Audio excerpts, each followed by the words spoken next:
literatura teatral. Será? Não sei, só sei que foi assim. Ficou com a 10ª posição, não sei, só sei que foi assim, uma frase dita pelo Chicó. Pelo Chicó. Dita pelo Chicó pra contar suas mentiras pelo mundo afora. Todas as pessoas que viram o filme ou que viram a minissérie sabem. O que é bacana porque essa frase, ela se popularizou principalmente por conta da TV e do cinema. Lembro que a obra que foi exibida, o Alto da Compadecida, na TV e no cinema, é um mix de vários outros textos do Ariano Suassuna. Muitas pessoas passaram a ter acesso ao Ariano, à obra dele e ao teatro de alguma forma. É uma frase muito importante. Celton Mello que consagrou. Então essa frase... é bem divertida. Não mesmo, sei, só sei que foi assim.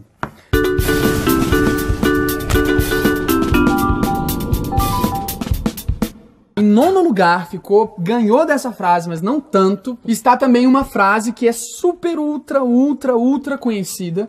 Muitas pessoas falam e ela também saiu do limite do teatro. Ela já não mais pertence à literatura teatral. Aliás, eu acho que ela é até mais conhecida fora do teatro do que como qualquer opção dentro do teatro. Sim. Muitas pessoas falam essa frase e nem sabem de onde ela veio. Ela virou gíria. Atemporal? Atemporal, ela virou uma coisa atemporal. É uma frase importante. A frase é batata. É batata. É batata é uma frase do Nelson Rodrigues, usada em alguns textos dele. O Nelson Rodrigues, ele é um cara que tem um vínculo muito forte com o jornal e ele também tem um vínculo muito forte com essas manchetes, com frases que são impactantes, assim, né? E é batata é uma frase que, cara, virou gíria, assim, meu pai falava, meu avô falava, e é uma gíria muito comum, assim, sabe? Tá lá, é batata do Nelson Rodrigues em vários textos, é o nosso 9º lugar. 9º lugar.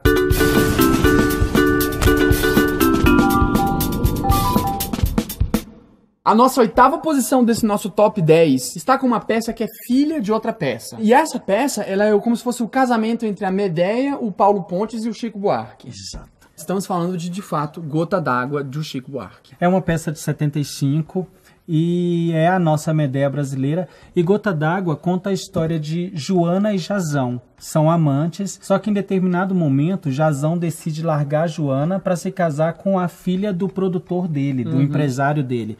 Por interesses pessoais e profissionais mesmo. Sim. Joana, então, fica possessa de ciúmes e decide se vingar de Jazão. Para isso, ela decide matar os seus 2 filhos com Jazão e depois se suicidar. A gente escolheu uma fala em que os porque Jazão quer ter acesso aos filhos. Ele quer chegar nos filhos e ela não quer deixar. E é o maior insulto. Ela tá no nosso top 10 porque ela representa um insulto de um nível estratosférico, cara. E aí a gente coloca essa frase também para demonstrar o que uma pessoa enciumada é capaz de dizer. Segura a cadeira aí. Já disse que de ti não quero nada, mas todo pai tem direito a ver seus filhos. Meus filhos, eles não são filhos de Jazão. Não tem pai, sobrenome, não tem importância. Filhos do vento, filhos de masturbação, de pobre, de imprevidência e da ignorância. São filhos do meio-fio de um beco escuro. São filhos de um subúrbio imundo do país. São filhos da miséria. Filhos do monturo que se acumulou no ventre de uma infeliz. São filhos da puta, mas não são filhos teus, seu gigolô. Cara, é muito tenso. Ela é doida, Isso Joana é piradíssima. Cara. Falar que eles são filhos de um meio-fio, mas não são filhos teus. Eu teria mandado prender, Joana. Não pode, cara. Agora com a Maria da Penha, ninguém deixa. Importante lembrar que A Gota d'Água é um texto quase que totalmente inspirado, plagiado, copiado de Medéia. Medéia, que é uma obra de Eurípides, né? Uma obra grega lá. E essa obra conta essa mesma história, exatamente. Medéia é esse mesmo enredo. O que o Chico Buarque fez foi manter os nomes, mas dar uma tupinicizada na coisa, né? Botar num conceito mais brasileiro, assim. Porque o Brasil tava passando por uma ditadura militar, né? Na década de 70. E era muito difícil você conseguir montar peças sem elas serem censuradas. Então, um dos recursos que muitos autores, dramaturgos e poetas fizeram desse período do Brasil foi montar peças de gregos consagrados, montar peças muito antigas, porque aí a censura não entendia que aquilo ali seria escrito contra o Estado, né? Porque eles não sabiam que dava pra fazer uma montagem estética. A censura era muito inteligente pra perceber esse tipo de coisa. Tá, então vamos para nossa próxima posição.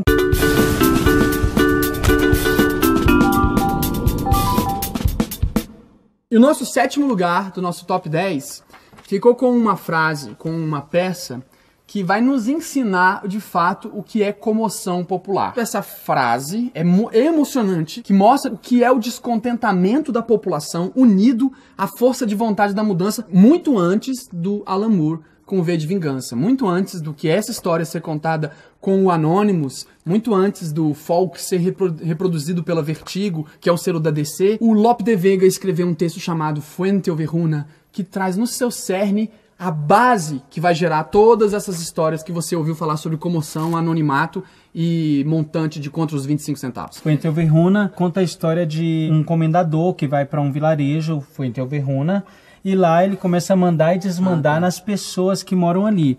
Ele usa do poder que ele tem para se aproveitar dessas pessoas todas, principalmente das mulheres. Tipo um ditador. Ele é um ditador. Canalha. E ele se apaixona por uma jovem, a Laurência, e que não corresponde às investidas dele. Então, no dia do casamento dela, ele manda prender o noivo e leva ela até a casa dele e lá ele a estupra. Só que ela consegue fugir. Ah, garota esperta. E convencer todos os moradores de Fuente Overruna de que ele merece morrer, de que ele necessita morrer. E ele é assassinado. Matam ele. Exato. Os reis decidem por justiça, decidem que a justiça precisa ser feita. Faz um julgamento. Então fazem um julgamento. E no julgamento eles começam a interrogar as pessoas e começam a perguntar quem matou o comendador. E todos respondem o que é a nossa frase: foi Fuente Overruna. Foi Fuente Overruna. Quem são os culpados? Fuente Overruna. Ela demonstra justamente todo esse descontentamento de uma população unida. Isso no século XVII. Um autor escrever sobre isso. É um texto muito bacana, vale muito a pena ver, porque tem toda essa simbologia de você poder botar a culpa em todas as pessoas por uma justiça real, e aí a culpa não ser feita por ninguém. A gente escolheu essa e colocou essa como uma 7ª posição porque ela faz um paralelo direto com uma coisa que aconteceu aqui no Brasil.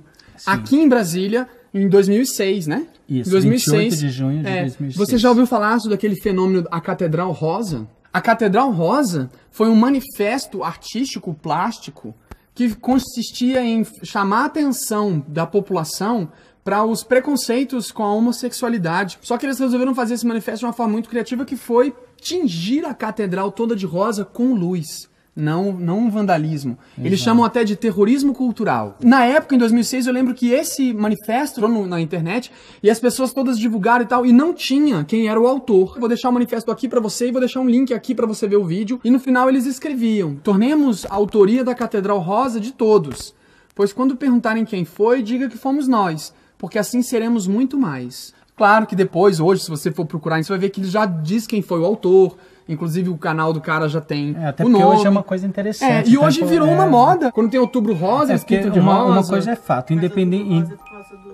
Eu cansei de Sim, só que Outubro Rosa nos Estados Unidos, as pessoas botam roupa rosa. E aí aqui eles passaram eles tingiram o negócio de rosa. E eu não sei se isso está vinculado justamente a essa criação, porque foi um rebuliço.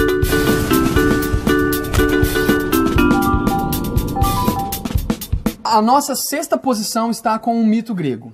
O mito grego do feminismo. Nossa. O mito grego baseado numa comédia de Aristófanes. Aristófanes e não Aristóteles. Aristófanes, dramaturgo, Aristóteles, filósofo. Escreveu Lisístrata, que é o dramaturgo. Aristóteles é o filósofo, matemático. O Aristófanes, ele escreveu essa peça chamada Lisístrata, ou A Greve do Sexo. Esse texto aí eu sugiro que você leia, se você quer se divertir aí, no próximo mês tem uma coisa para você ler, porque esse é fantástico. Lisístrata conta a história de 2 cidades gregas que estão em guerra, Atenas e Esparta. Os homens estão guerreando e as mulheres não concordam com aquilo porque a Grécia ficou muito vulnerável à invasão de outros países. Então essas mulheres de Atenas e Esparta, que são inimigas, decidem se juntar e juntas elas decidem fazer uma greve de sexo, porque elas querem que os maridos optem pela paz. Porque se elas se juntam entre si mesmo e falam, ó, a Tissa deixa eles super excitados, e na hora que eles vão achar que eles vão de fato ter sexo, a gente foge e sai, aí eles ficam só com aquele desejo guardado e já mostram um conhecimento biológico que você tem, que os meninos que estão nos assistindo vão saber, as meninas não vão entender. Quando rala e não rola, dói. Isso me dizia um professor de biologia, ele falava assim, era tosco, né, mas ele era verdade. Tosco. Porque o pênis, ele é meio preparado para ejacular, digamos assim, ele foi projetado por Deus pra ejacular. Foi, por Deus. E aí, quando você se prepara pra ejacular, ele solta todos os fluidos, os recipientes que vão levar ao espermatozoide, e aí aquilo não se efetiva, aquilo ali guarda, aquilo não volta. Os professores de biologia podem me ajudar nessa questão aí, mas existe de fato um lance biológico de quando mais você se prepara pra ejaculação e menos você ejacula, você pode ter problema sério com isso. É uma coisa que dói horroroso. Os meninos sabem. Inclusive tem essa fala. Põe uma túnica transparente que mostra o nosso delta incrivelmente depilado. E aí a gente atiça, e eles vão achar que vai rolar. E aí a gente foge, deixa eles lá, na pobre condição do homem desesperado. E o contexto da nossa frase, qual é? O comissário foi enviado à cidade, onde a Lisístrata tá lá tomando conta, para tentar resolver essa situação. E, em primeiro lugar, Lisístrata fecha o tesouro da Acrópole, que é uma espécie de banco central, mais ou menos. Chega o comissário, o comendador, ou sei lá, enfim, o ministro, e aí ele fala pra Lisístrata: vocês precisam liberar esse dinheiro. E o texto dele é super de desdenho, assim, sabe, em relação à causa, porque ele não acredita naquilo, ele é meio ancião também. Aí lá, pelas tantas, a Lisístrata vai e fala: vocês têm que voltar e acabar com essa guerra porque as mulheres estão envelhecendo aqui. Aí ele responde: mas você também acha que o homem lá na guerra não fica sozinho, não fica desesperado, também não envelhece? E ela: não, mas para a mulher a natureza é diferente, a natureza é mais perversa, mais severa, a natureza chega mais cedo, no caso das mulheres. Né? E pro homem, ainda que velho, sempre é possível ele arranjar uma bela jovem. E aí ele responde com a frase que tá na 6ª posição do nosso top 10 de frases de teatro: mas também você há de convir que o homem, quando ainda é capaz de uma ereção, não vá desperdiçá-la numa mochiba velha. É cruel, né? É cruel. Mínimo cruel. Principalmente se a gente pensar que talvez uma mochiba velha, naquele período, tivesse uns 23 anos. 23, 26. Mas muitas pessoas não sabem que esse texto é uma comédia mesmo.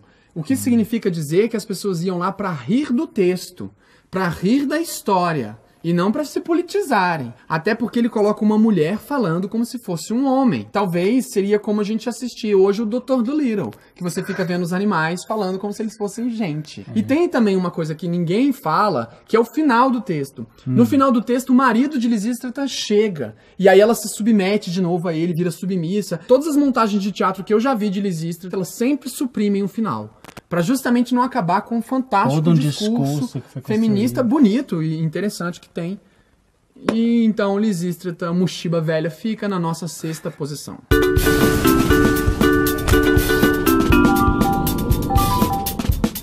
E a nossa 5ª posição é uma frase de 1940, inocente e cômica. E cômica. É uma frase leve, cômica, que não significaria nada dentro do contexto da própria peça se a gente não desse um olhar para ela distinto. Ela, hoje, puxada de 1940 para aplicar agora, na nossa vida atual, ela seria a maior denúncia da mobilidade urbana.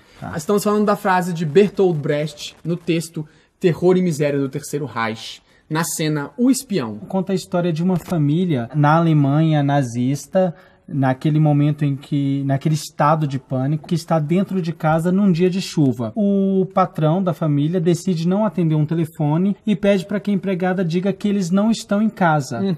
A partir desse momento, cria-se todo um transtorno entre ele e a esposa, porque eles começam a acreditar que as pessoas não irão acreditar neles, simplesmente porque está chovendo. Seria impossível uma pessoa não está em casa num dia de chuva. Isso. E aí aquilo tudo começa a irritar o cara e ele vai e solta essa frase: não se pode viver num país em que um dia de chuva é uma catástrofe. Que ele tá fazendo uma crítica à ideia de que, de fato, a chuva não representa motivo pelo qual uma pessoa não possa sair de casa. Então essa não pode ser usada como uma desculpa para eles não quererem ver ninguém, logo ficarem incriminados perante o nazismo como maus. Não se pode viver num país em que a desculpa de um dia de chuva se transforma em uma catástrofe. Mas, para os nossos dias atuais, é impossível sair de casa num dia de chuva. Se você pegar ônibus, então, já era. Pode desistir. Né?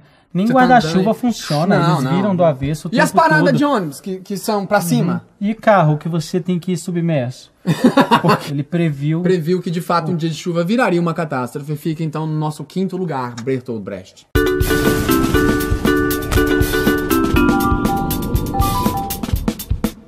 E a nossa 4ª posição não poderia faltar de forma alguma. Não tem muito como evitar, de fato, o 4º lugar fica com Shakespeare. E a gente vai, então, usar uma cena especificamente do Hamlet, da peça Hamlet, Essa frase, ela foi tão importante que ela gerou uma outra peça. Estamos falando da frase em que o Hamlet acabou de morrer e acabou de falar uma das frases mais famosas, que é "o resto é silêncio", está lá, morto, e entra então o primeiro embaixador com todo mundo que veio lá do outro castelo até Elsinor para ver o que aconteceu, toca trombetas e entra o príncipe embaixador, Fortinbras e tudo mais, e o embaixador fala: Rosencrantz e Guildenstern estão mortos. A quem devemos cobrar o agradecimento? Gerou uma nova peça, por quê? Porque o Tom Stoppard, que é um roteirista de cinema, um escritor, dramaturgo, ele escreveu uma peça chamada Rosencrantz e Guildenstern estão mortos, que é baseado nessa história do Rosencrantz e Guildenstern, que são o alívio cômico. Porque se você for pensar, Romeu e Julieta só se mata porque não recebe a carta, Hamlet troca as cartas, né? E o correio não chega avisando, aí o Rosencrantz morre. Na comunicação. Enfim, é o correio já desde cedo mostrando a sua improvidência. Hoje seria Tim.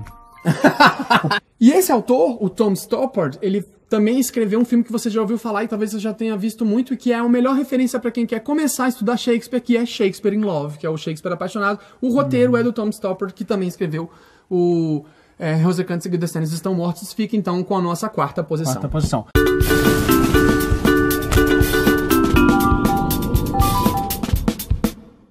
Tá, mas e a nossa terceira posição? Cara, e agora? A nossa terceira posição é dificílima. Eu vou até sair para o Gustavo poder falar, porque é a obra da vida dele. Ele não vai admitir isso. A Georgia é bacana, porque ela deve ter escutar Fausto umas 7 vezes por dia. Não é verdade. Eu não falo de Fausto na frente dela. Fico falando.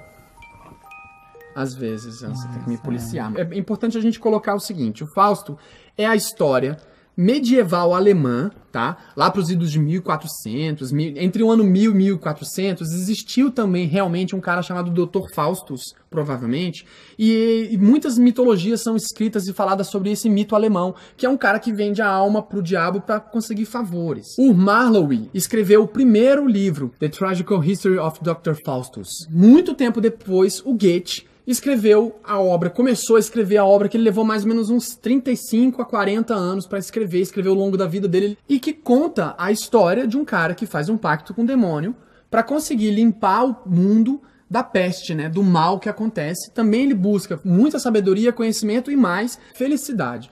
Ele quer ser apaziguado pelo sentimento de felicidade. E esse texto, Fausto, gente, é o texto mais importante do romantismo, talvez o texto mais importante da história do teatro em relação à crônica do que é o período histórico até hoje. Se Shakespeare, segundo Harold Bloom, inventou o humano, Fausto, ele demonstra o que é viver em comunidade. E aí ele coloca numa primeira cena, que é esse ateísmo prévio do Goethe, que é Deus batendo boca com o demônio. E eles começam a bater boca. Não, que isso é melhor, aquilo é pior, aquilo não sei o que. E eles resolvem fazer uma aposta. Deus aposta com o diabo, que o diabo não consegue trazer a danação, não consegue trazer a maldade para a humanidade. O Chapolin já fez essa história. O Xerrim Xirrion do diabo. Isso mesmo. Deus fala: nada mais tendes a me dizer? Só porque Charte sempre vens? Nada na terra achas direito, enfim? E aí o Mefistófeles responde: não, mestre, acho tão ruim quão sempre. Vendo assim, coitados, em seu transe, os homens já lamento. Eu próprio, até sem gosto, os atormento. Do Faustus, sabes, o doutor? E aí o Deus fala a frase que eu acho mais divertida, que é: sim, meu servo. Que em algumas versões eu já vi como, sim, o meu preferido. Eu acho mais legal. Se eu fosse montar, eu ia botar o meu preferido, porque tem essa relação do ateísmo, de você ter um filho preferido, mas você já ter tido Jesus Cristo, que foi um filho escolhido. E a gente selecionou essa frase como a terceira frase mais importante do teatro, porque ela demonstra Deus e o diabo batendo boca entre si para apostar aquilo que é mais precioso, que é a humanidade inteira. Porque Deus fala: se você conseguir destruir o que há de bom no Fausto, a humanidade é sua. Eu não sei o que é pra dizer, você disse que ia falar isso tudo.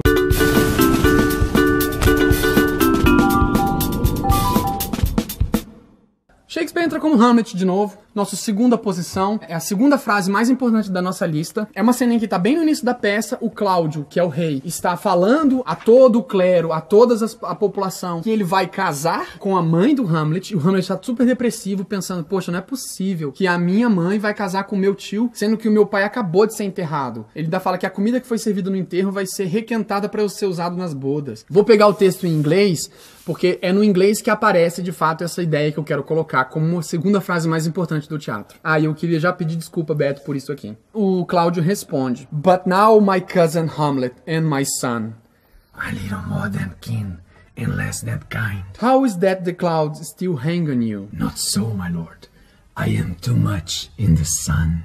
Pra que falar assim? É porque eu acho que o Hamlet tem que ter a voz do Batman. Porque ele faz essa piada, ao invés de ele xingar o rei, ele falar mal do rei, ele criticar o rei, ele logo diz que ele não quer ser filho do rei, porque o cara fala, my cousin's son. E ele fala, not so, my lord, I am too much in the sun.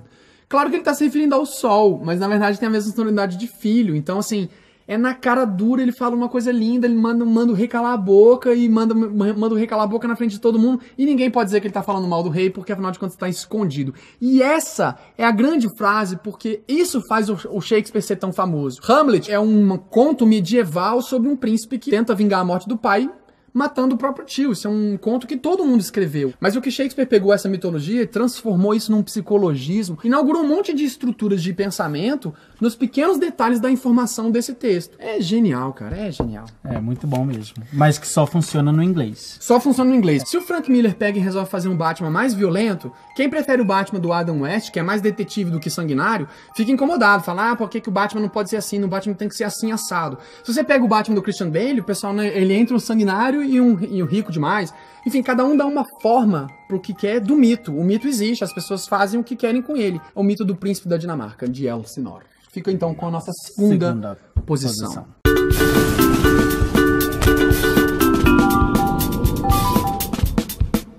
E a nossa primeiríssima posição, depois de muito revirarmos os textos de teatro. Que até agora a gente está tratando autores muito importantes, autores que são cruciais para a história do mundo, para a história da humanidade, mas eu resolvi botar em primeiro lugar um autor que não é tão importante assim, que é uma pessoa que é quase B, quase C em relação ao mundo, mas é muito importante para o Brasil, que é um autor brasileiro chamado Plínio Marcos. Plínio Marcos entra na nossa primeira posição com o espetáculo Balada de um Palhaço, porque ele fala uma frase na Balada de um Palhaço, o personagem fala uma frase que resume exatamente o atual momento que a gente está vivendo, que é sobre o nosso consumo e o modus operandi como nós estamos lidando conosco e o meio ambiente. A Balada de um Palhaço, para quem não sabe, conta a história de dois palhaços nos bastidores de um circo, estão discutindo questões pessoais, profissionais. O Bobo Plin é um palhaço mais espiritualizado, filosófico, que pensa muito no artístico, e ele já não gosta mais daquilo que ele tem feito. E ele tem buscado alternativas de se chegar num outro lugar e se realizar com isso tudo. O Menelau, que é o dono do circo, é um palhaço mais vivido que o Bobo. É o chefe do Bobo. É o chefe do Bobo. Ele já passou por essas questões todas e ele já não dá tanta importância a elas. Ele entende que fazer arte é também ganhar dinheiro. E o que ele quer é ganhar dinheiro. Ele é um capitalista... Não é perverso, não é cruel. Não. Na verdade, o texto é uma briga entre um cara que tá querendo viver de arte pelo amor e o outro que está querendo viver de arte pelo dinheiro. Sim, e são dois discursos que se completam. Eles são quase a mesma pessoa, digamos assim. O Menelão começa a dar bronca no Bobo Plin e fala, você tem que parar com essa história, tem que vender propaganda, a gente precisa viver de propaganda. Cara, propaganda é o que faz, a divulgação. E aí ele tá falando da TV. Por que as pessoas usam pessoas muito famosas para ser chamariz de venda de roupa, chamariz de venda de calçado, chamariz de venda de acessórios e de carro e de tudo mais? Por que essas figuras estão lá? Porque é na classe média para baixa que é quem sustenta a pirâmide. Então é para essa galera que a gente tem que vender ilusões. Então a gente vai criar artistas que são famosos pela alma, pela beleza, e vai botar eles para vender para essas pessoas. E aí o Bobo Plin fala exatamente o cerne disso. Ele fala, e do outro lado da TV, gente que não pode porra nenhuma, que tem um salário que mal dá para comer. Aí vem um astro, a estrela, e manda eles comprarem. Comprem, comprem, comprem. Com o seu ordenado mínimo, é o perdedor convicto dessa maldita sociedade castrada espiritual e fisicamente. Bate exatamente no ponto do consumismo e me faz remeter ao discurso do Jimmy Carter, em 1970 e alguma coisa, lá nos Estados Unidos. Um discurso na TV sobre o consumismo, porque no fim das contas hoje a população está entendendo que é mais importante você ter do que você ser.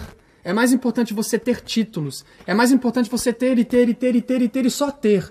E não mais você ser alguma coisa, carregar dentro de você aquilo pra você, poder usar isso em qualquer lugar. E a gente tem vivido diversas situações, por exemplo, São Paulo com o racionamento da água, Isso. pessoas que estão morrendo em portas de hospitais O por Nordeste, falta de racionamento de água já há milhares de tempos. e outras tantas situações por conta desse consumismo louco que a gente vive diariamente. Ou Então, seja, Plínio Marcos nos ensina: economizem água e economizem energia. E com isso a gente consegue, enfim, terminar essa lista enorme, difícil, muito difícil de conseguir 10 frases, até porque existem muito mais de 10 frases, existem muito mais de 10 textos que gerariam mais de 10 peças, que gerariam mais de 10 frases. Então tá, gurizada, eu queria agradecer imensamente vocês terem chegado o vídeo até esse ponto, porque ele provavelmente deve ficar muito grande. Realmente é um trabalho que a gente faz esperando que ele gere não só conteúdo, mas diversão, e a gente faz isso por amor, porque a gente ainda não recebe nada pra isso. E dizer também que nós temos a nossa página no Facebook, Trabalho de Mesa.